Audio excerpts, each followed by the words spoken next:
కబురు పంపించాడు. ఎవరికి? దేవి భార్య పేరు సతీదేవి. చాలా బాగా చెప్తున్నాను. సతీదేవిని నేను ఇప్పుడు దేవేంద్రుని, నువ్వు కూడా నా భార్యవి, నా భార్య స్థానంలో నువ్వు రావాలి అని చెప్పి అడిగాడు. ఏమనిపిస్తుంది సతీదేవికి?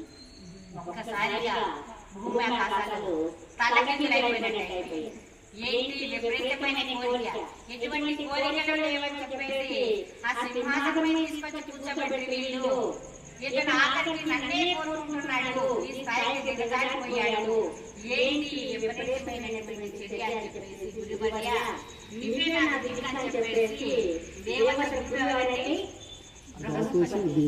బృహస్పతి దగ్గరికి గురుగారి పాదాలు పట్టుకుంది సతీదేవి. మరి ఈ విధంగా ఆఖరికి నన్నే కోరుకుంటున్నాడు ఆయన, మరి ఏంటి నా